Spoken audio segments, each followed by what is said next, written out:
Good evening and welcome everybody.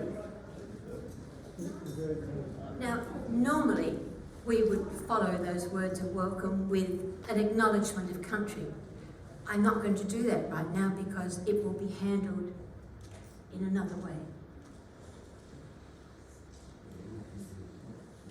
It is my pleasure to introduce tonight Gerhard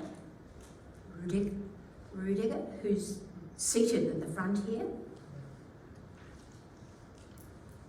Gerhard was born and raised in Frankfurt am Main, and after serving civil service as a way of avoiding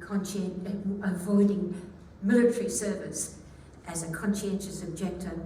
And since those times, he has studied Christian community education and Protestant theology, and has studied and worked in intercultural and international exchange programs and social services in Germany. He has been in Australia since 2006, which is quite some time now.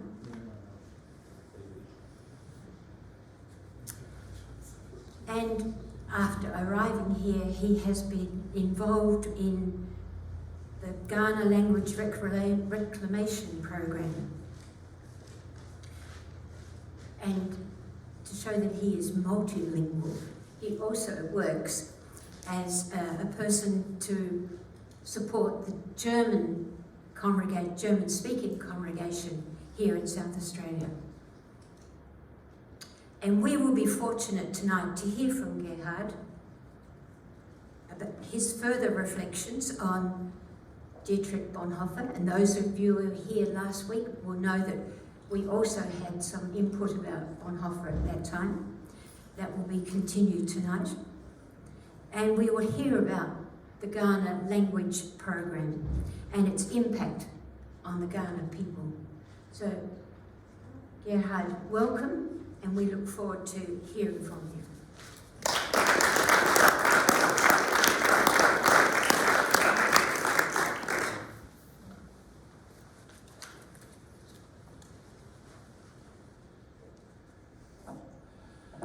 Well, good evening. Thank you for inviting me and thanks for the welcome. Thank you for letting me speak tonight as the next speaker after Reverend Lynn Arnold, who spoke a week ago, in fact, more or less about the same subject in more broader terms that I'm going to address.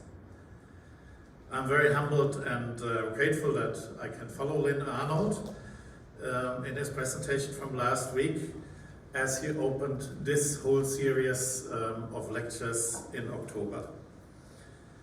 Lynn focused on the first public, his first public presentation in this area here, in this room, on Dietrich Bonhoeffer's first public presentation as well. In 1933, Dietrich Bonhoeffer published a little paper called Die Kirche vor der Judenfrage, the Church and the Jewish Question. And Lynn last week had a slightly different focus on another paper from the same period of time about the perception of the term of Führer, leader, among the young people in Germany at the time. In the essence of the conversation last week, Lynn Arnold then sort of focused or narrowed down the discussion to the question of the public presence of the church in the public sphere, on the public square. And this is the question that I would like to raise as well in the context of the Kaurna language and its revival and reclamation. Norm Habel and Jonathan Barker initially asked me to speak about Dietrich Bonhoeffer and his present perception in Germany, but I haven't read enough, and I'm certainly too far away from the current debate in Germany.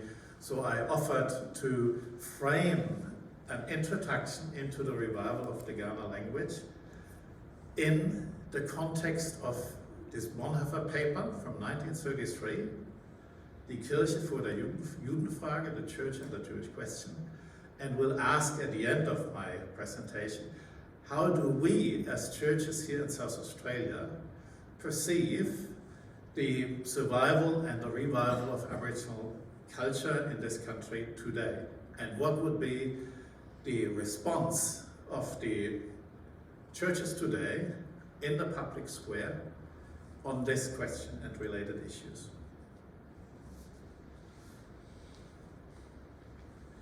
One of the reasons why I'm interested in Bonhoeffer is that my own regional home church in Germany had been headed and was strongly influenced when I was a young church volunteer by one of Bonhoeffer's closest fellow battlers, the pastor Martin Niemöller, and who was, like Bonhoeffer, imprisoned and then became was a co-founder of the Confessing Church, and then in later years helped to revive the Protestant church where I grew up around Frankfurt.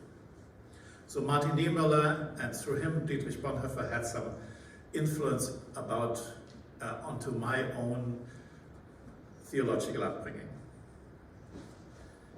Second, given his dramatic life between faith and politics, Dietrich Bonhoeffer has become something like a saint for many Christians in Europe.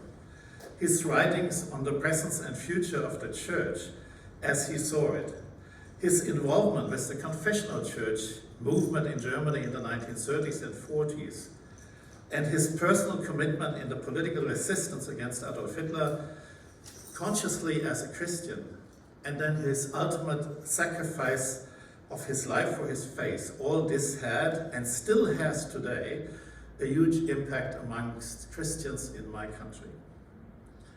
As I said, therefore, I would like to frame my presentation on the Kaurna language reclamation program with Bonhoeffer's paper, The Church and the Jewish Question from 1933, and then ask about the public role of the churches in Australia, past and present, in their relationship with the First Nation Aboriginal communities in this country. So, Dietrich Bonhoeffer had this famous phrase that we call in German, dem Rad in die Speichen fallen. In English you translate it as falling into the spokes of a wheel, which in fact stops the wheel of moving. The idea behind is a factory in the 1930s into which something very solid falls into a machine and stops the machine of producing what it should produce. But it can harm, or it can even kill you. It epitomizes Bonhoeffer's life. As a Christian, it is your responsibility to stop the machine that annihilates, never get that word right. Say that to me. Thank you very much.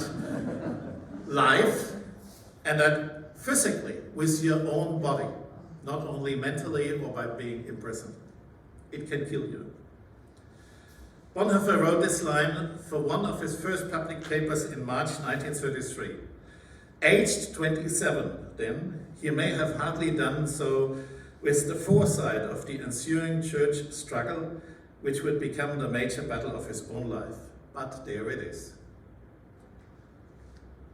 Bonhoeffer had grown up in a middle-class family in Berlin. His career as a pastor and academic had been laid out for him. He had finished his theological studies and gained a PhD already at the age of 21. I would have loved to be able to do so. He was a vicar in Barcelona for the German congregation over there, which makes him very sympathetic to me because this is what we are doing over here. And that was around 1928. And then he studied in New York at the famous Union Theological Seminary in 1930 and 1931. It was probably there that he converted from the classical Orthodox theology in Germany to what then was called the social gospel, taught by professors like the German-speaking theologian Reinhard Niebuhr. But more important were Bonhoeffer's encounters with Afro-American gospel churches and the social reality in the United States itself, and possibly his visits to Mexico and Cuba in that time. Coming from Germany, Bonhoeffer began looking at theology. I say that again. Bonhoeffer began looking at theology from the people's lives below. His internationalism may have also contributed towards a more independent way of thinking. As a theologian, Bonhoeffer must have been fully aware of the history of conflict between Christianity and Judaism in Germany and Europe, for that matter. Given his own and his family connections in the hierarchies of churches and politics, it would have been no surprise to him seeing the National Socialist Party under Adolf Hitler develop their strategy to persecute and drive out people at the margins of society. Those of Jewish descent, some of my relatives of my maternal family side, gypsies, socialists, peace activists, and all potential opponents of the state. The Reichskristallnacht, the night of the broken glasses, was still to come. 5.5 years later, in 9 to 10 November in 1939. But the beginnings of the persecution were already bad enough throughout Germany. Many people of Jewish descent and others fled to Switzerland, the UK, and other countries, and so did eventually Bonhoeffer's twin sister and her husband of Jewish heritage. In the middle of this political turmoil, on early April 1933, Bonhoeffer presented to a group of pastors in Berlin his reflections about the relationship between the Christian churches and Judaism, the Jewish question. Now it's getting a bit dry. In essence, this is what Bonhoeffer had to say. Mike Peach, who's sitting back there, has initiated a Bonhoeffer reading group at Emmanuel Lutheran Church, North Adelaide, and we have been reading on that subject and discussing on that subject. So if ever you're interested in joining a Bonhoeffer reading group, Mike is the person to talk to. Bonhoeffer and his audience were faithful Lutherans. More importantly, they were all deeply rooted in what we today call an anti-Judaic Protestant theology. Bonhoeffer's essay tackles two subjects: Israel, that is, Israel after the crucifixion of Jesus, and the teaching of Martin Luther of the two kingdoms. Bonhoeffer begins by quoting Luther from 1523 and 1548. I hope I get that right, and you don't judge me too much. Christians can accept Jews as their brothers if they convert to Christ, that is, the Jews converting to Christ, and abstain from usury. Is that the right way to pronounce it? Usury. And as the Jewish apostles had accepted us, the Gentiles, then, at their time, we today, in the 1930s, ought to do the same towards the Jewish Christians today.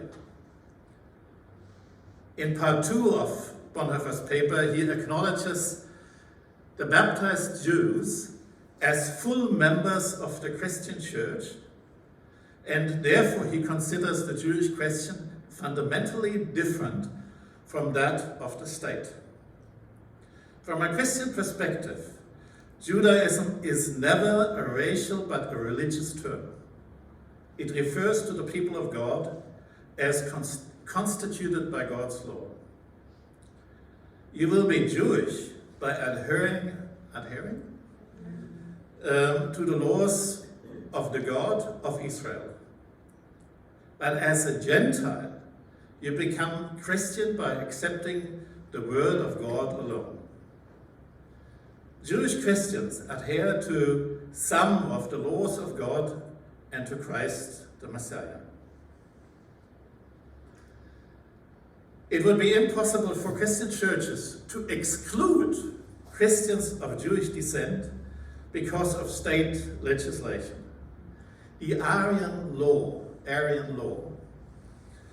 would make the church as such Jewish, that is, making a law a prerequisite for membership in the Christian congregation. On the contrary, says Bonhoeffer, church is here where Jews and Germans together stand under God's word. It determines whether or not church is still church.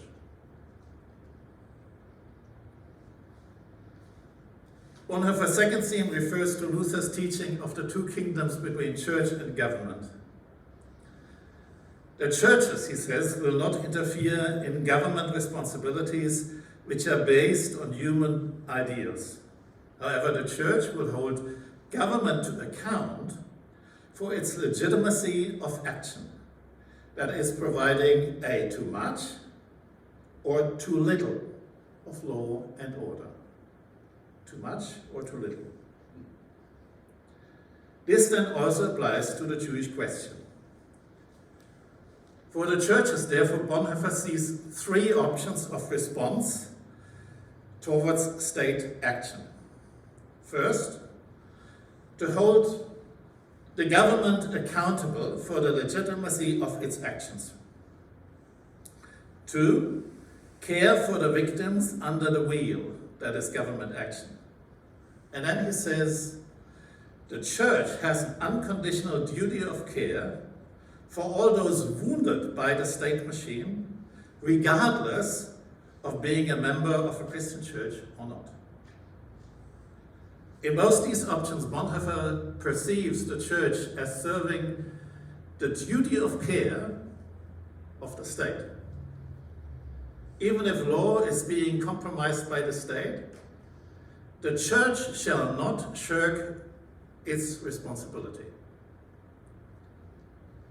And number three is that famous phrase that I quoted earlier, dem Rad selbst in die Speichen fallen, or the literal translation, falling into the spokes of a wheel.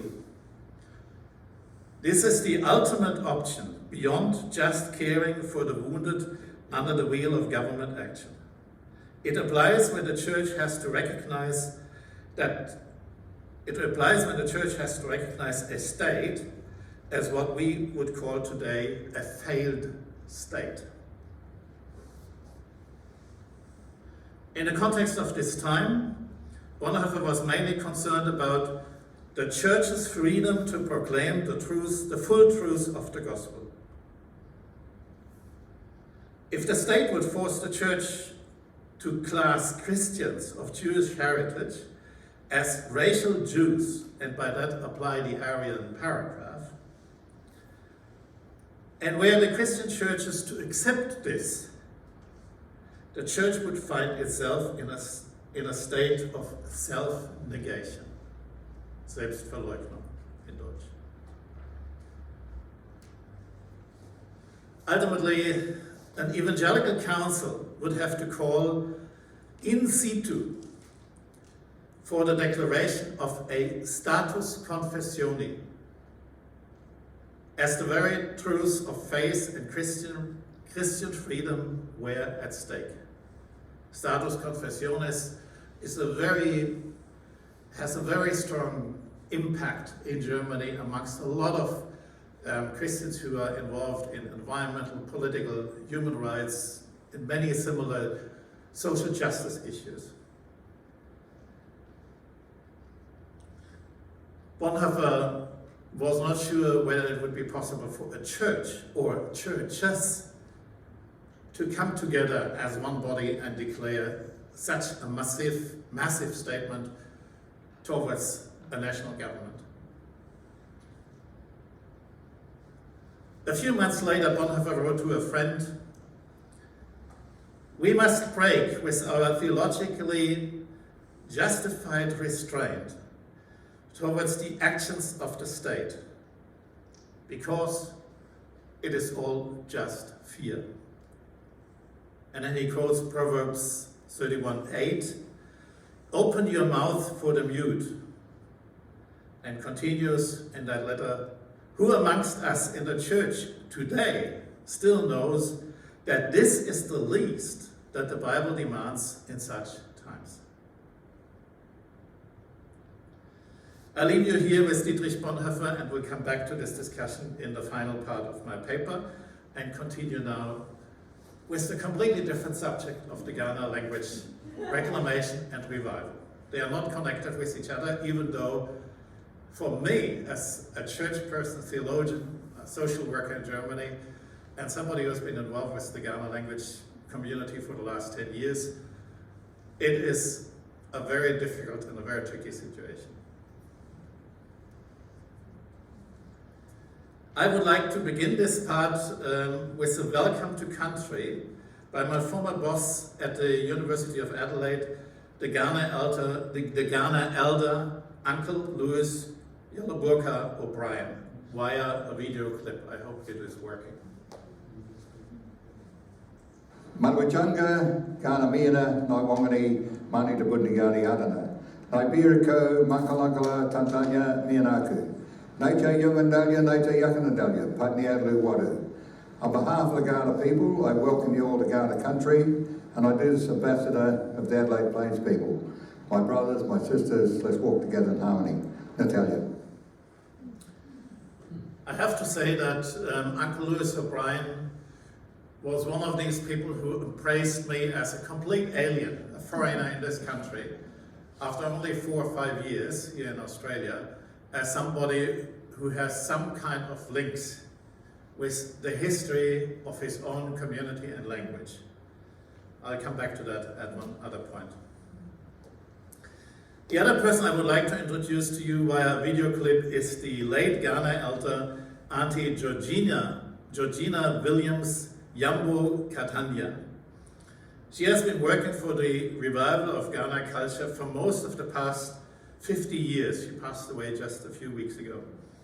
Her son Carl Wintertelfer continues this legacy as a custodian of the southern Kaurna country, the place where we meet today.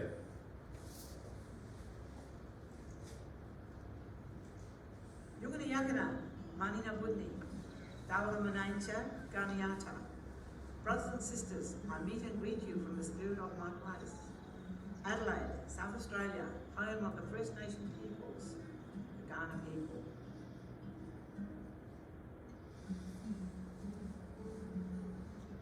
The city of Adelaide sits upon the dreaming place of Tanganyanga, the red kangaroo.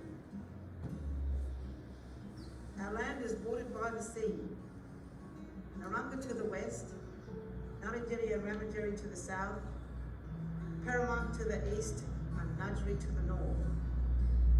This place is my clan country, Namki Paringa, which means Women's River, now known as the Onkaparinga River.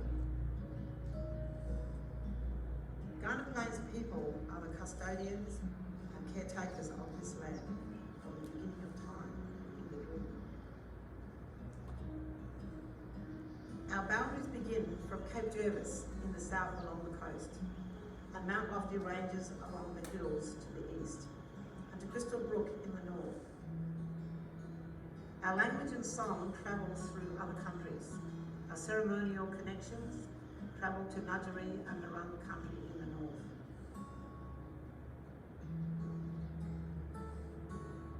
Yuganandalya, Yakanandalya, brothers and sisters, Yaitalia, welcome.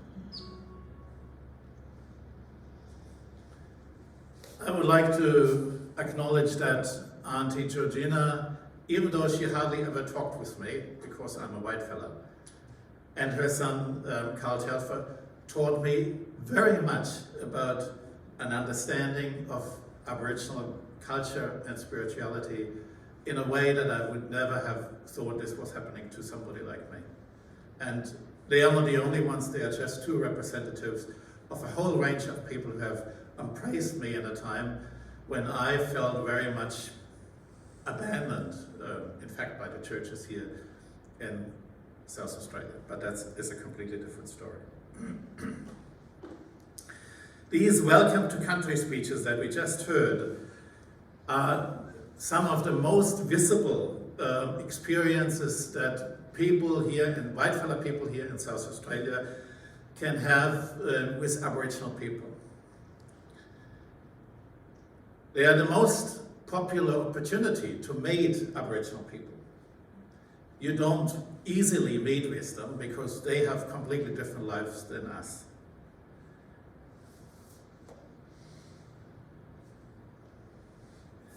These Aboriginal people, like Georgina, see themselves, even in a place like Adelaide, as the custodians of these lands.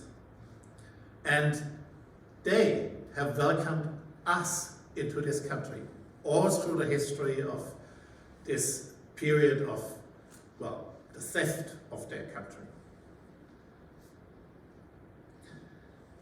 Amongst many other elements of the revival of Aboriginal culture and community are the display of the Aboriginal flag, often alongside a national Australian or state flag, the dual naming of roads and parklands, the educational introduction of the first Australians in schools, university studies or museums. I have been told that Adelaide is one of the few cities in Australia to embrace its Aboriginal heritage most visibly. Whether this is true, I don't know. I don't know the other cities well enough. Personally, my main interest in researching this story of the revival of the Kaurna language is the agency of the Kaurna people in recording the language way back in the past and the revival of it today. But I won't be going too much into this detail because that's going to be too complicated. However, this is the reason why I want to focus on the interaction between Aboriginal people and us today. The revival of the Kaurna language and culture in South Australia since the early 1990s was one of the first on the Australian continent. Georgina Williams, who we saw earlier, for instance, facilitated through her work at the South Australian Museum in the 1980s already what has now become known as the Jilpuki Dreaming Tracks or Trail along the southern coast here of South Australia. However, behind the names of these people and their activities and their Welcome to Country videos lurks a long and sad story of death, of expropriation of their country, or in simpler terms, wholesale theft of their land. The loss of culture, the loss of language, and thus the loss of identity. Death through illness, poverty, imprisonment, even murder. Deliberate alienation from their heritage in mission stations, schools, foster homes, and by the governments and the wider society. You personally may be aware of many more details than I am as a foreigner. Our colonial forefathers had a simple idea: isolate and estrange Aboriginal people, in particular the young, from their country and their heritage, and thus produce useful subjects to the British colonial and then the Australian society. Make them white and make them disappear. It was a deliberate policy of what I would call genocide. In the case of the Aboriginal language community on the Adelaide Plains, whom we now call Kaurna, the strategy seemed to have been efficient.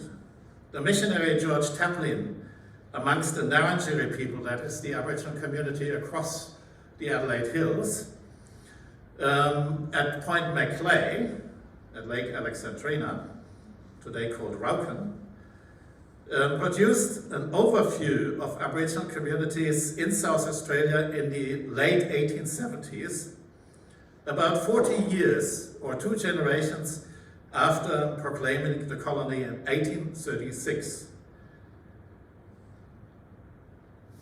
George Taplin noted in his foreword of the book, that big, a deficiency of information concerning the Adelaide tribe. That was in the 1870s. Almost nothing is left in the records of the Aborigines Department about their folklore, superstition, or language. And he says, probably papers have been destroyed unwittingly which contained such information.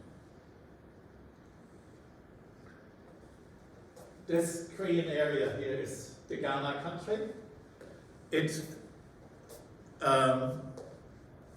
borders in the south with Cape Jarvis and in the north to Crystal Brooks, roughly.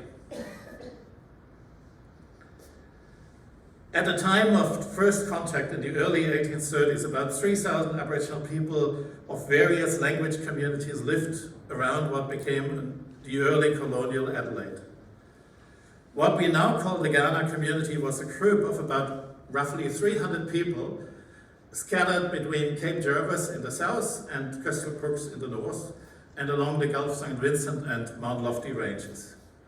In the Mount Lofty ranges, the Paramount people were living.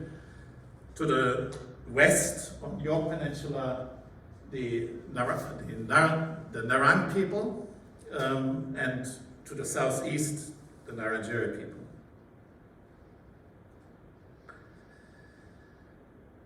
An unknown number of people had already died of diseases coming down the Murray River from sailors and early explorers and a wild sealer community on Kangaroo Island or at the bluff near Victor Harbour.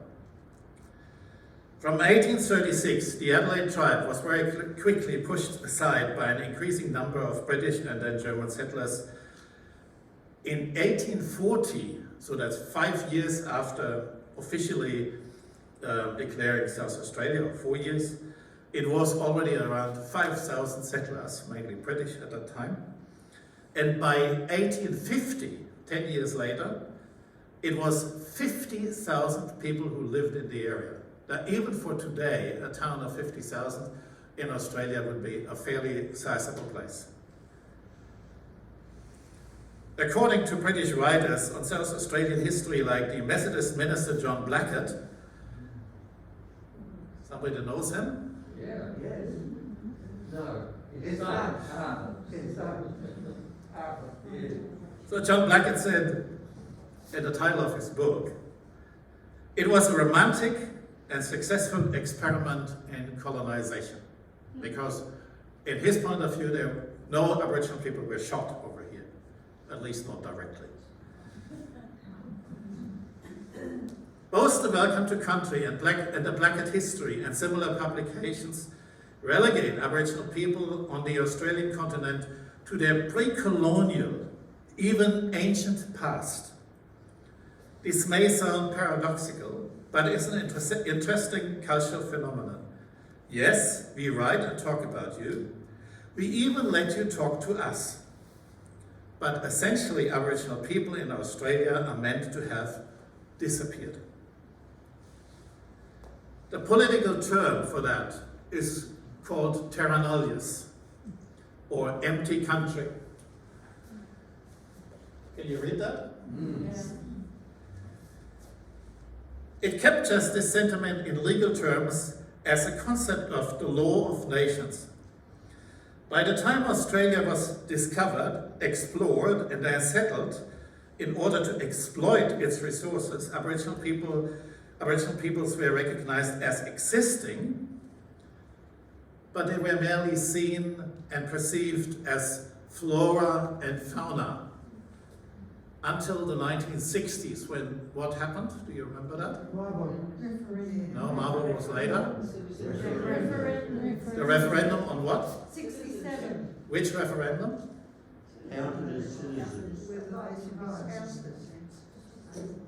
Aboriginal people for the first time were included in the census of Australia in 1967. Another of my bosses, one of the colleagues of Uncle Louis O'Brien, Auntie Elijah Rigney, she said to me, I still feel today, but she passed away a few years ago. But when she told me that 10 years ago, I still feel today as being seen as not existing as a human person, but as flora or fauna. It's pretty hard. So they were not regarded human, or they were certainly not regarded as political entities. Early explorers wrote about them in past tense. By contrast, the Ghana reclamation and revival program since the early 1990s is a fascinating phenomenon of Aboriginal agency in cultural revival and collaboration, together with whitefellow specialists. It dates back to the early days of the colonizing experiment when the first settlers maintained a somewhat open-minded relationship with the first Australians. Many stories from then tell of advice, support, and counsel by Ghana Aborigines and other Aboriginals from other language communities on where to find good pasture, water, and soil for farming, involving some positive interaction between the first Australians and the immigrants. Also, a small group of early migrants made efforts to learn the Ghana language and to record word lists. Due to some historical twists, the first 2 of 4 German missionaries arrived in the infant colony of Adelaide in October 1838. These were Kaurna and Gottlob Teichermann. George Five Angus, whom you know about, was one of the instigators and financiers of the South Australian Company, who had sent them out with the task to learn the Aboriginal languages of the land, ameliorate, is that the right word? Ameliorate its people to the settler project, teach the Aboriginal children useful knowledge of civilization, and convert them to the Christian faith. Kaurna and Gottlob Teichermann were members of the Lutheran churches in Germany.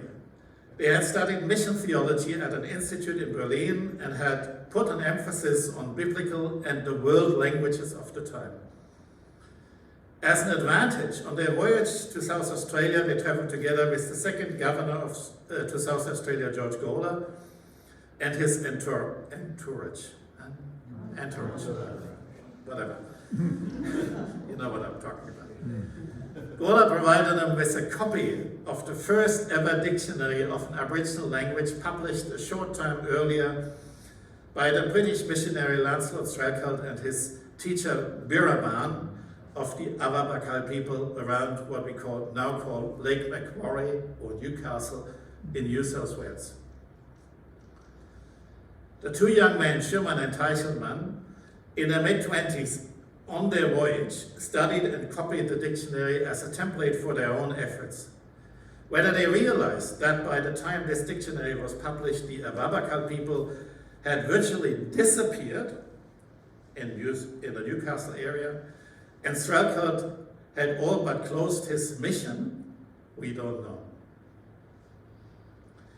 In a new colony of South Australia, the 2, and from 1842, 4 missionaries were quickly able to establish mutual contact with the local Aborigines around the infant settlement of Adelaide. Aboriginal people tended to be multilingual as they married across language communities. Many had learned a basic pidgin version of the settlers' English, who themselves, the English settlers, were very often illiterate, poorly educated, or not at all interested in obtaining a working knowledge of the Kaurna language or any of the other language communities. This is Pildawadley, a place that Pastor Nom Harbour helped to establish in 2001. You know the Torrance Lake at the northern edge of the city, and the Weir, and you know the Red Ochre restaurant. I never make advertisement, but it's a place to go. It's a very nice restaurant if you got a lot of money in your pocket. On the car park behind, well, I have to say the other way around, behind the car park to the restaurant, at the edge to the golf course, is where you find these boulders and this information about the Pilder-Wadley school that had existed on what is now the golf course. Personally, I'm eternally grateful to Pastor Noam Habel and the whole group of people way back then that they actually established that place, because it is one of the very few places in South Australia that really acknowledges in that form this interaction between Aboriginal people and white-fellow people. I'll come back to that in a few minutes. The two men in their mid-20s studied, I've read that already, in the new colony of South Australia. The two, and 1842, 4 missionaries were quickly able to establish mutual contact, as I've said that before.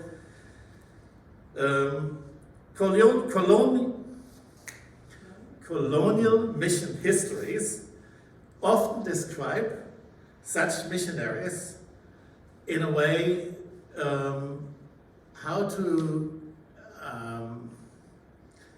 acquire and study a native language in a way that is like a geologist who travels across the country, picks up soil, picks up rocks, has a look at them, and then figures out what you can do with the country.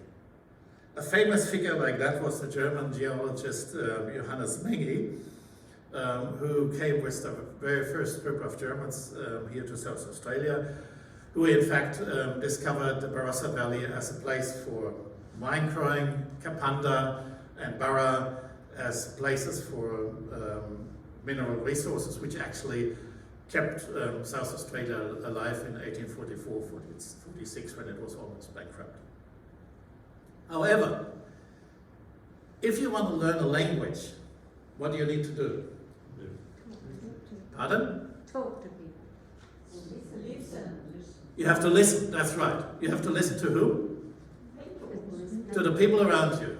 But more than that, even if you only listen to somebody talking to you, you won't be understanding what they are talking about. So you need to find a teacher, like Lancelot Threlkeld with Biraban at the east coast of Australia. Schürmann and Teichelmann, for reasons I haven't understood so far, were easily accepted in a way by the Aboriginal and Kaurna community that was rather unusual. I don't know how that happened. I have not really understood that so far, basically because we don't have the records from the Aboriginal communities. They never wrote that down. And unfortunately, the Dresden missionaries never wrote it down either, basically because what we have from them today are the letters and reports of a public, official nature they sent to Germany.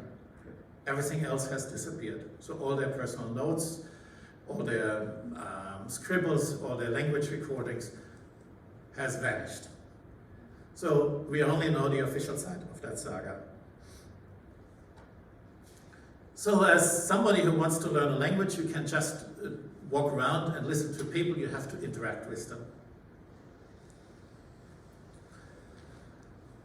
Schürmann and Teichelmann complained that none of the white fellows who had walked around and learned the language and picked up word lists shared them with these 4 missionaries, either because they didn't want to or because they felt that what they had recorded wasn't worth the effort. However, an interesting phenomenon seems to have happened regarding the missionaries. The limited accounts of their language study efforts points to the Kaurna elders who adopted these young men. They, the Kaurna elders, invested considerable time teaching the language, inviting them to hunting outings, allowing them to sit with them, accepting them as peacemakers and mediators with other Aboriginal communities, and introducing them to culturally sensitive details of their way of life. There must have been something of an agreement amongst the Ghana people to include the missionaries into their lives. It seems as if the elders sensed that their future as a community on the Adelaide Plains may be doomed. In just over a year, Schumann and Teichelmann mastered the working knowledge of Ghana. On 23 December in 1839, they established this school up there on Pilda Wadley, on what is now the golf course. And together with Ghana elders as co-teachers and some parents, this was the first ever school in Australia to teach Aboriginal children in their own vernacular, in the Ghana language.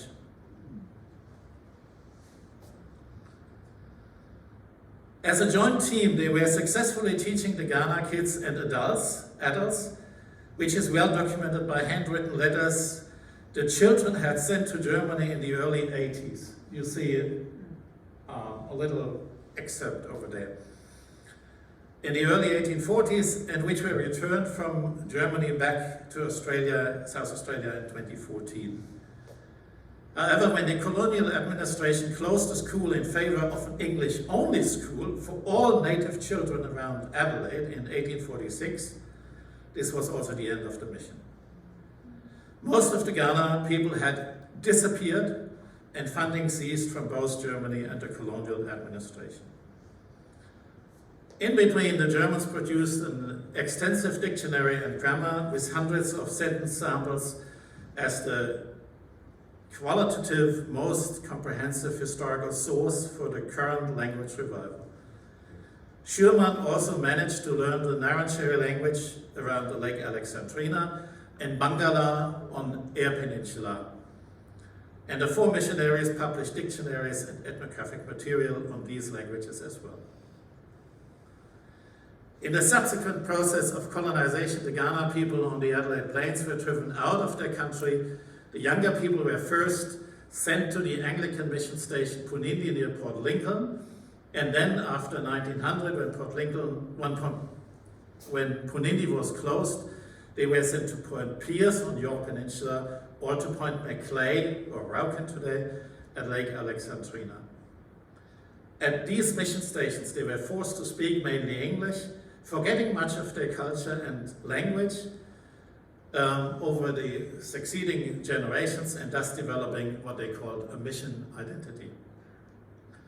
Auntie Georgina Williams and Uncle Louis O'Brien grew up on Point Pierce on York Peninsula, and they moved to Adelaide in the 1970s. It took them some time to reconstruct their Ghana heritage. This is the experience of an increasing number of people across Australia identifying as Aboriginal people by rediscovering their first people's ancestry, often deeply buried in their family trees. For those from the stolen generation, it is a key problem. In the early 1990s, people of various Aboriginal communities in South Australia began to investigate what knowledge survived of their respective languages.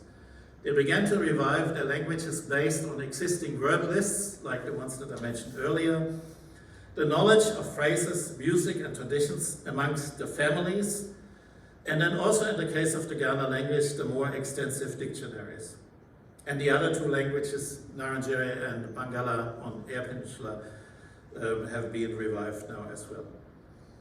For Ghana, it involved first the process of consolidating the existing word lists linguistically, as they had been written by people with very different qualifications, or more likely, no qualification at all.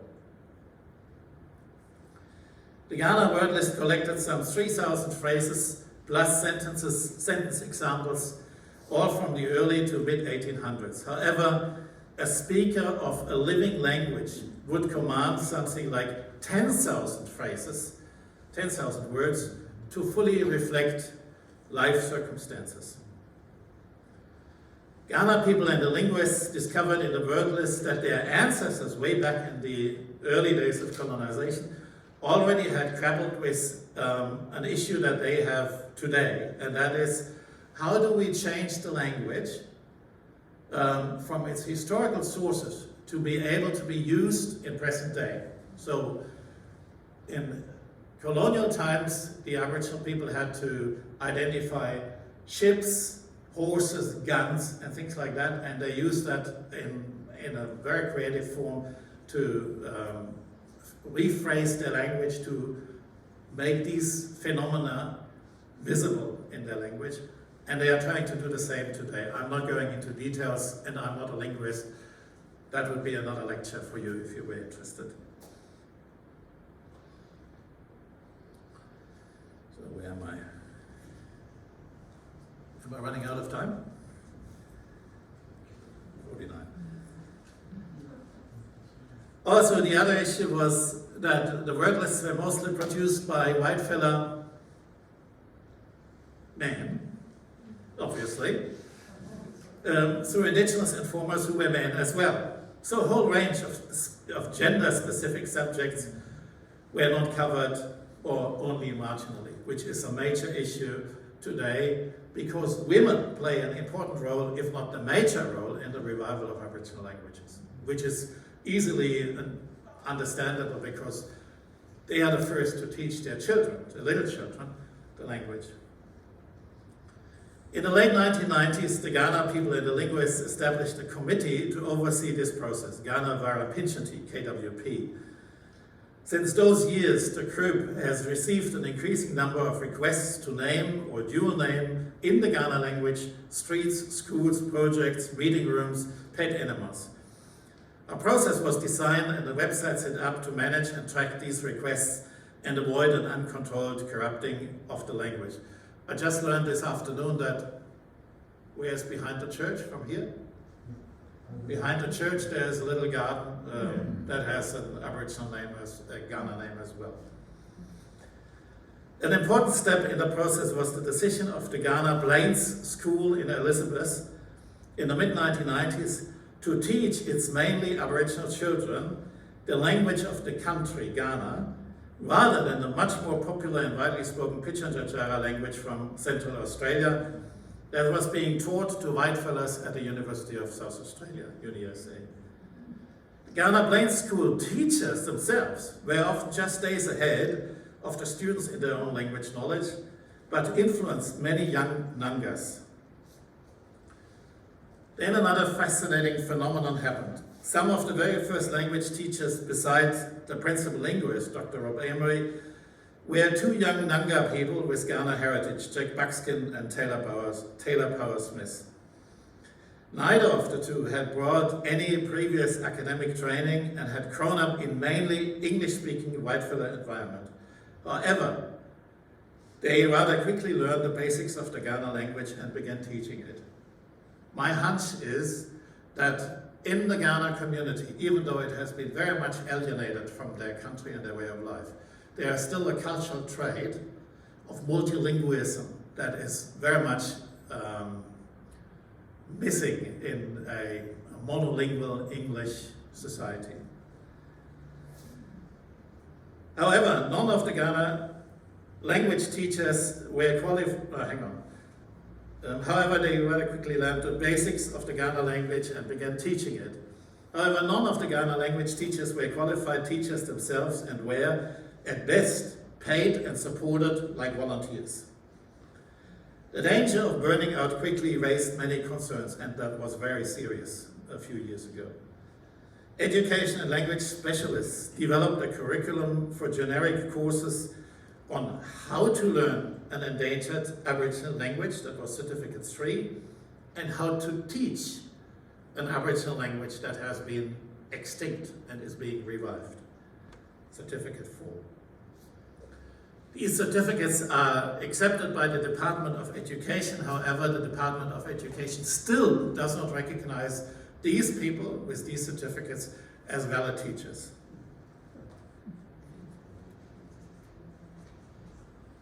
A small team at the University of Adelaide has been developing teaching aids as videos.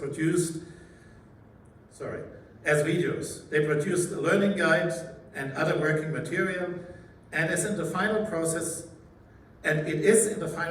of publishing a comprehensive dictionary of terms and phrases from the past together with those newly created, as I mentioned earlier. The work of the Ghana Committee, established in the 1990s, has now been taken over by an independent Aboriginal corporation. Aboriginal corporation is a legal term in Australia, with full legal status and under the Ghana name Ghana Vara Kapiti. I just play you this one video clip. Ghana, what bucket it's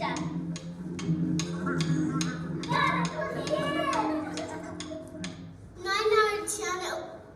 We'll be teaching you the Mukura song. Mukura Kadita Mambatina, Mambatina, Mambatina.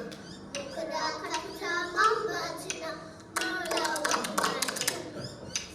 Ina Yuri Tamuda, Tamuda, Tamuda. Ina Yuri Tamuda, Nari Relly. Nari Ilya. Nari Alex. Heads and shoulders, knees and toes, knees and toes, knees and toes. Heads and shoulders, knees and toes, we all clap together. Eyes and ears and mouth and nose, mouth and nose, mouth and nose. Eyes and ears and mouth and nose, we all clap together.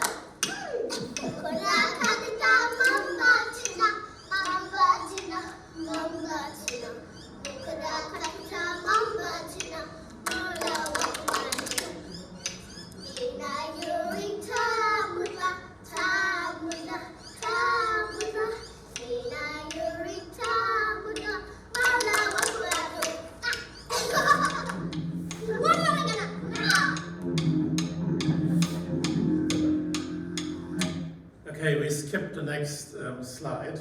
Just go to the slide after. Skip that.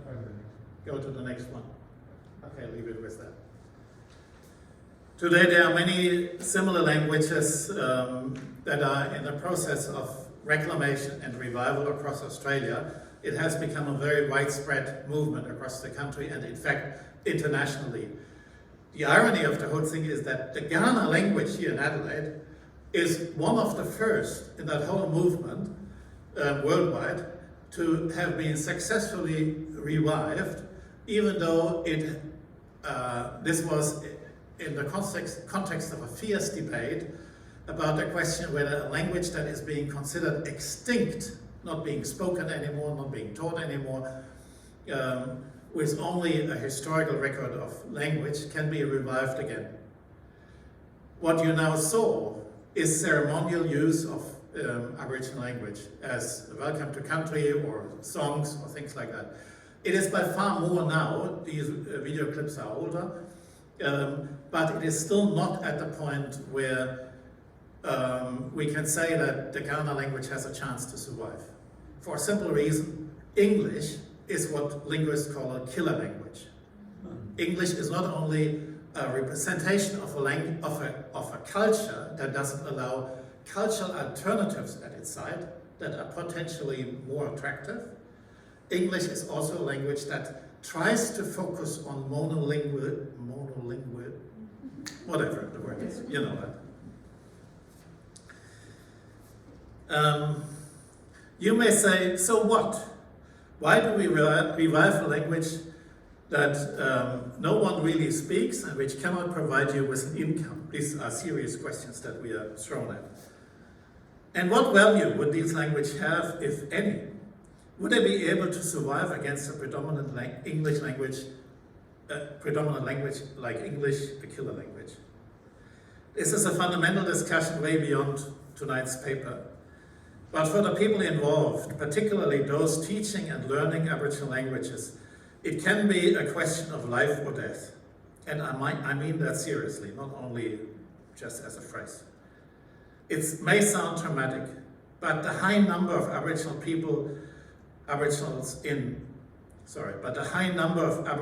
prison inmates tells you that the loss of your language causes tremendous spiritual, psychological, and mental harm. Language is much more than a standardized commodity of communication as English is being sold to us. The importance of Aboriginal language lies in its intrinsic link to country, the land where it is spoken, which it describes, and the spirituality which it expresses. In essence, these languages are like deep fountains of wisdom of this continent that we now call Australia, but true for all other indigenous languages and around the world. They may not mean much for us anymore, but certainly they do mean a lot for those who are sustained by these lands and their culture and these fountains. I would like to close this section with a quote from one of the current language students, Zoe Bonney. She grew up in Adelaide with a German mother, no less, and an Aboriginal father, and she recently commenced studying the Kaurna language with an aim of teaching it at a school where she is currently working as an assistant teacher. As a mother of 3 daughters, she said in an interview to me, "When I speak in language, I just feel empowered.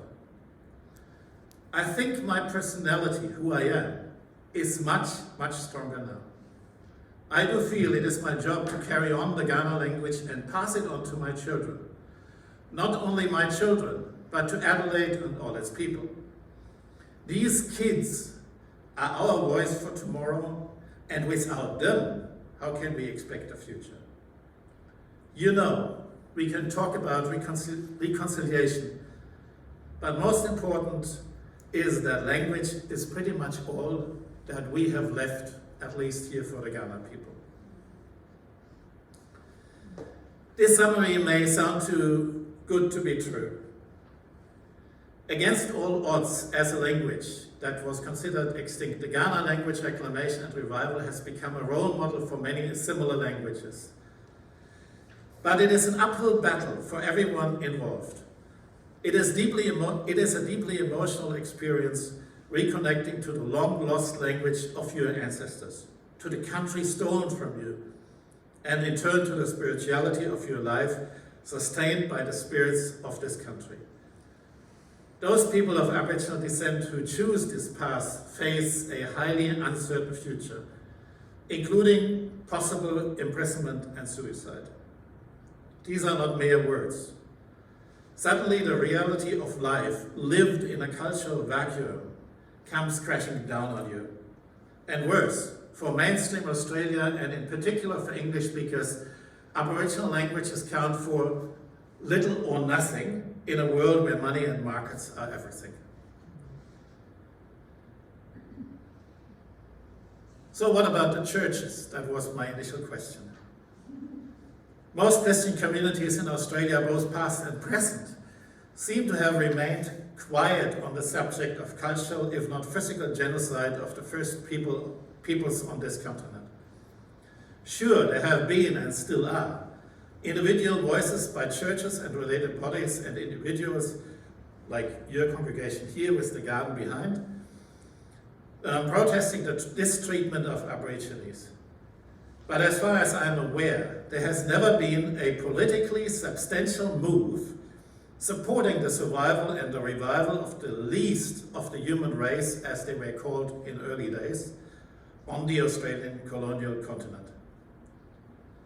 Rather, together with the majority of society, the churches have embraced the ideology of terra nullius, as I explained earlier, and Darwin's survival of the fittest, and tried to comfort those who were about to be disappeared. So where do we as church in Australia stand today in regards to first Australians? Well, there have been fundamental changes in the acknowledgement of Aboriginal people and culture, both past and present. The Uniting Church of Australia provides space through the Uniting Aboriginal Islander Congress, Uniting Aboriginal Indigenous and Islander Christian Congress, to discuss the lives of Aboriginal people and their congregations. For the Lutheran Church of Australia, the Finke River Mission in Central Australia has assumed a similar role. Christian schools like those of the LCA have established committees to assist Aboriginal students in their learning process in whitefellow schools. Many churches, as secular organizations, and even commercial companies have committed to a reconciliation action plan. But what do we learn from the Aborigines, what they can teach to us, and how does that change us? Clearly, the academic restoration of Aboriginal languages as such is not enough. Languages relay spirituality, culture, pride, empowerment, and resistance to continuing oppression and assimilation by both the state and the dominant white culture. If not the Christian churches, who else could render such support most convincingly? But even today, Aborigines are seen as the other, that is, as third world people in a first world Australia, which is what I was told in Germany, literally, by a development aid organization, run by churches. So Aboriginal people are seen as third world people in a first world country. They are far away from us. Although not expressively, the underlying policy of assimilation continues today, essentially as the genocide of the first Australians, that is, to disappear. Therefore, which of Bonhoeffer's three options should the churches adopt in response to this survival and revival of Aboriginal people and their languages? And what might each of the options look like? We don't need to look into the ultimate option of Bonhoeffer's paper on the Jewish question, that is, the churches declaring a status confessionis, which he himself expected to be near impossible. But what about the option one? As Christian churches, to hold the government at least to account for their actions. Or more importantly, option two, to bind up the wounds of those victims beneath the wheel of state action, even if they are not members of our Christian faith community. If I was to call the churches to choose option three, to seize the wheel itself and make unjust government actions, stop ASIO, that is the Australian CIA, would develop quite some interest in me. As it is, the churches here in Australia were and remain widely invisible on the public square, and not only regarding the political and spiritual survival of Aboriginal people. Bonhoeffer seems to have noticed this for his own church way back then, already as a young student pastor in Berlin in 1931, when he asked a friend in a letter, "Who amongst our people may still believe our message?" And I will leave you tonight with his own answer to this question. Invisibility destroys us, he says. If we cannot see in our personal lives that Christ was there, then at least we want to see it in India. This is where Gandhi was living, of whom Bonhoeffer was quite fascinated. But being constantly thrown back to an invisible God himself is insane, and no human being can survive it. Thank you very much for your patience.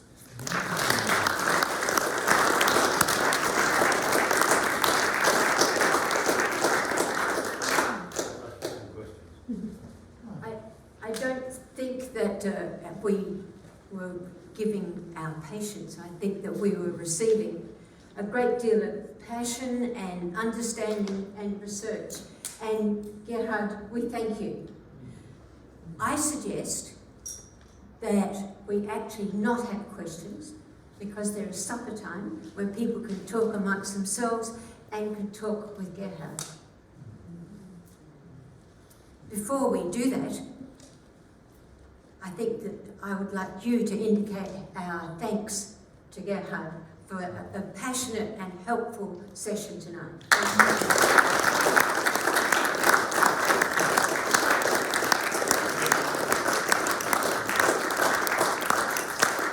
Before we move to have supper, I'd like to remind you that next week is going to be Christy Kappa, the Reverend Christy Kappa. That's not hard, that's not easy to say. And she'll be talking about authentic selfhood. And the following week, an exciting new experiment, and that will be a forum. So there will be 4 people who will represent the sessions that we have experienced in the last month, and together they will be able to pose questions and answer questions, and we can have dialogue amongst ourselves. So, can we now have one moment? David has something to share with us. I have one thing to share too. After you. Can I especially, okay, take the mic. I especially want to say thank you to our guest speaker for telling us about Pildawadley. Pildawadley we established around 2000. It's important that you're invited to go there. If you haven't seen it, if you don't know about it, Pildawadley is just on the other side of the Torrens River, near the Weir, where the current golf course is. You go there and you see the whole memorial, and Pildawadley means possum house, and there's a possum there, and there's a possum house there. Go and celebrate the first Aboriginal school, celebrate the beginnings of the culture restoration. Haimash and Gawler were totally pro. Then you came a racist son of a Frenchman called Grey. And the children taken away were really the first stolen generation. Thank you, Norm. Thank you very much for a wonderful. I'll get at the front.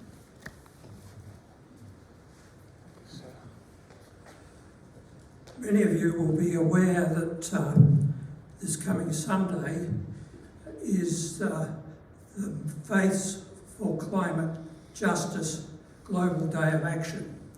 And as part of that event, churches around the country and around the world have been asked to prepare a banner to put outside the front of their places of worship.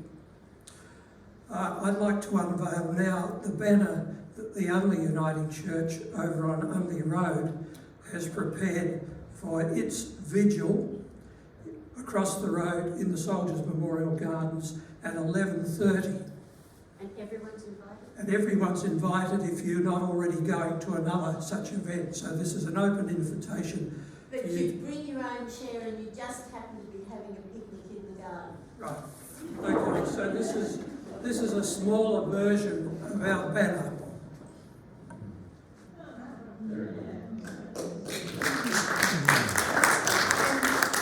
There is one up on the garden, close to the road. Some people are nodding, they've already seen it. You are invited to have supper, and can I suggest that wherever possible you sit, it's required. There are seats in there, and there are plenty of seats here. Go and enjoy supper.